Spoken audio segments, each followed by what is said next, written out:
राम। शंखनाद में आपका स्वागत है।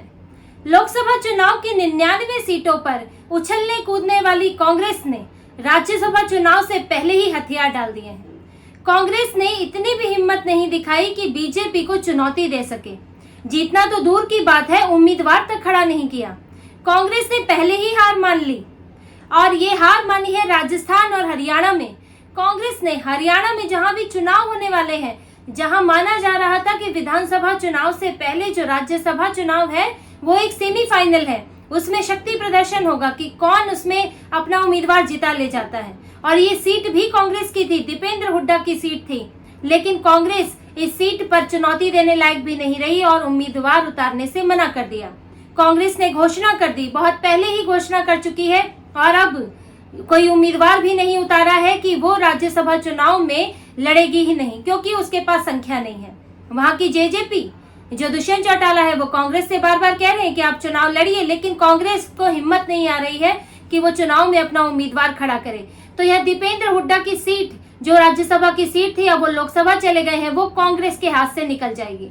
हरियाणा का सेमीफाइनल कांग्रेस बिना लड़े हार जाएगी और यही हाल राजस्थान में है। कांग्रेस ने राजस्थान में भी घोषणा कर दी है कि वो कोई उम्मीदवार नहीं उतारेगी और ये भी कांग्रेस की ही सीट थी। केसी वेणुगोपाल यहाँ से राज्यसभा सांसद थे, लेकिन उन्होंने लोकसभा चुनाव लड़ा केरल में और अब लोकसभा में है, इसलिए ये सीट खाली हो गई थी और अब ये सीट कांग्रेस से छीन कर बीजेपी ले जाएगी। और इतना ही नहीं, बीजेपी दूसरे राज्यों से भी विपक्ष की सीटें छीन कर ले रही है और इससे वो बहुमत भी हासिल कर लेगी राज्यसभा में। बीजेपी के पास इतने आंकड़े होंगे कि अब जो एनडीए है वो बहुमत से खुद बिल पास करा सकेगा, दूसरे दलों के बाहरी सपोर्ट की जरूरत नहीं पड़ेगी। अब ये पूरे आंकड़े बीजेपी के हाथ में है। आपको मैं इन सभी आंकड़ों को बताऊंगी कि राज्य में जहां कांग्रेस ने हथियार डाल दिए वहां क्यों हथियार डाले और राज्यसभा में बीजेपी कैसे बहुमत हासिल करेगी। आप देखिए, हरियाणा में 87 विधायक हैं और इसमें से 41 बीजेपी के पास है, 29 कांग्रेस के पास, 10 जेजेपी के पास है, दुष्यंत चौटाला की पार्टी के पास।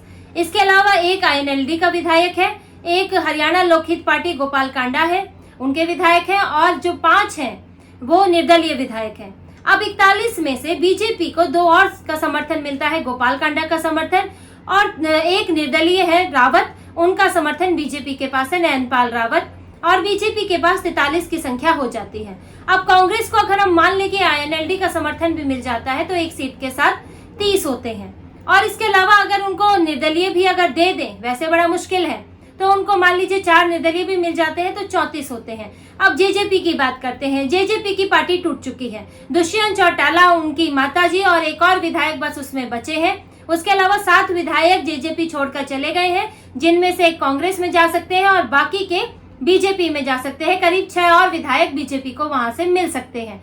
तो बीजेपी की संख्या 6 3 9 49 हो जाएगी और यहाँ कांग्रेस की संख्या जो 34 और एक और मिल गया तो 35 हो जाएगी। तो बीजेपी के पास पूरा बहुमत है विधानसभा में, ये राज्यसभा में चुनाव जीतने के लिए, और ये कांग्रेस को पता है कि वो यहाँ से चुनाव नहीं निकाल सकती और जितना ये तो 34 और 35 का आंकड़ा हम सोच रहे हैं वो भी शायद ना हो, क्योंकि ये तो एक ऊपरी तौर पर गिनने वाली बात है। जब वोट पड़ता है तो वो तब असलियत में पता चलता है कि कौन कहाँ वोट कर रहा है।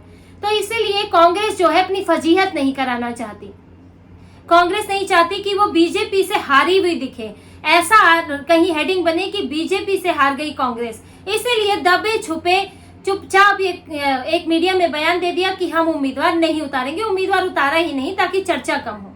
इसी तरह से राजस्थान में है, यहाँ बीजेपी के पास 115 विधायक है, कांग्रेस के पास 74 है, कांग्रेस और उसके सहयोगी दलों के पास 74 है, जिनमें कांग्रेस के 69 विधायक हैं, भारत आदिवासी पार्टी के 4 है, एक हनुमान बेनीवाल की पार्टी है, राष्ट्रीय लोकतांत्रिक पार्टी, उसके 1 विधायक है। अब कांग्रेस के पास 74, बीजेपी के पास 115 और बीजेपी को 2 और निर्दलीयों ने समर्थन दिया है। इसी तरह बीजेपी के पास 117 विधायक हो जाते हैं।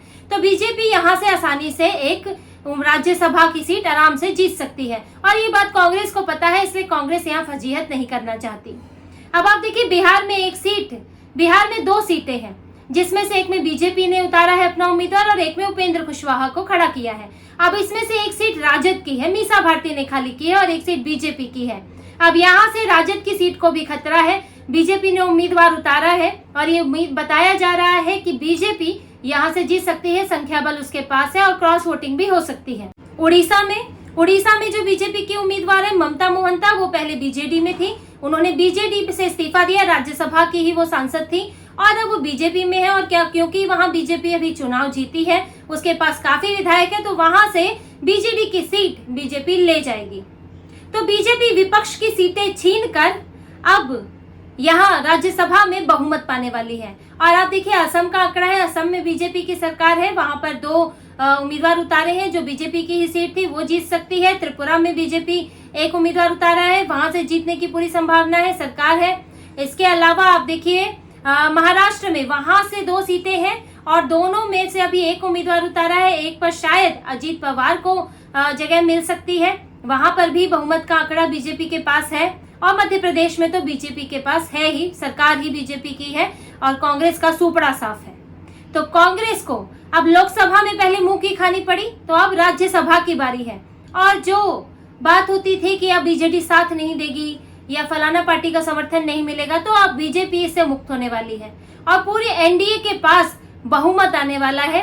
ये पहली बार होगा कि एनडीए के पास बहुमत आएगा। एनडीए को अब राज्यसभा में बाहरी समर्थन की जरूरत नहीं पड़ेगी और कई महत्वपूर्ण बिल पास कराने में इस बात की भूमिका होने वाली है। और ये जादुई आंकड़ा एनडीए कैसे छुएगा, ये आप देखिए। राज्यसभा में कुल सीटें हैं 229 और बहुमत है 115, यानी आपको कोई भी बिल पास कराने के लिए 115 सदस्यों की सहमति, उनके वोट चाहिए ही चाहिए। अब इसमें बीजेपी की सीटें हैं 87 और एनडीए की सीटें हैं 105, जिसमें बीजेपी की 87 सीटें भी शामिल हैं। और मनोनीत सदस्य, जिन्हें विधायक नहीं चुनते, मनोनीत किया जाता है, वो है 6। इस तरह एनडीए के कुल सदस्य हो गए 111। अब अगर बीजेपी यहाँ पर एनडीए के साथ ही 9 सीटें जीत जाती है, तो उसके कुल सदस्य हो जाएंगे 120, यानी कि बहुमत के आंकड़े से कहीं ज्यादा ऊपर।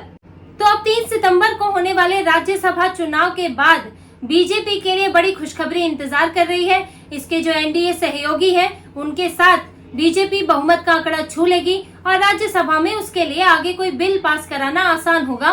उसको अब जो बीजेपी एनडीए के बाहर से पार्टियां हैं, उनका समर्थन लेने की जरूरत नहीं होगी। अगर कोई एनडीए के जो सहयोगी है वो अगर लोकसभा में तैयार है, तो वो राज्यसभा के लिए भी तैयार है। बीजेपी को सिर्फ उन्हें ही मैनेज करना होगा और ये बीजेपी के लिए बड़ी राहत वाली बात होगी। लेकिन फिलहाल राज्यसभा चुनाव में बीजेपी की हालत जितनी अच्छी है, कांग्रेस की हालत उतनी ही खराब लग रही है और इसकी चर्चा कहीं नहीं कांग्रेस करेगी। इसकी बात नहीं करेगी कि राज्यसभा 3 अभी विधानसभा चुनाव से पहले राज्यसभा में कांग्रेस की क्या स्थिति हुई। आप चुनाव लड़ने की स्थिति में नहीं है, आपके विधायक होते हुए आप चुनाव नहीं लड़ रहे हैं, आपको अपने विधायकों पर भरोसा नहीं है। ये कांग्रेस के अंदरूनी बिगड़े हालात दिखाता है। बाहर से आप कितनी भी लीपापोती कर लें, राहुल गांधी की कितनी छवि चमका लें, राहुल गांधी कितना ही अपने आप को शैडो पीएम कह लें, लेकिन जब आप अंदर की स्थिति नहीं संभाल पाते हैं तो आपके लिए बड़ी मुश्किल होती है। आने वाले विधानसभा चुनाव में कौन सी पार्टी बाजी मारेगी ये तो बाद में पता चलेगा, लेकिन आने वाले राज्यसभा चुनाव में जो उपचुनाव होने वाले हैं करीब 12 सीटों पर, जिनमें से 9 पर बीजेपी ने उम्मीदवार उतारे हैं, तो ये पूरी संभावना है कि बीजेपी 9 की 9 सीटें विपक्ष से ले जाए और राज्यसभा में बहुमत हासिल कर ले। तो इसी तरह की और खबरें और विश्लेषण आपके लिए लाते रहेंगे। हमसे जुड़े रहिए, सब्सक्राइब कीजिए, कमेंट कीजिए। बहुत बहुत धन्यवाद। जय श्री राम।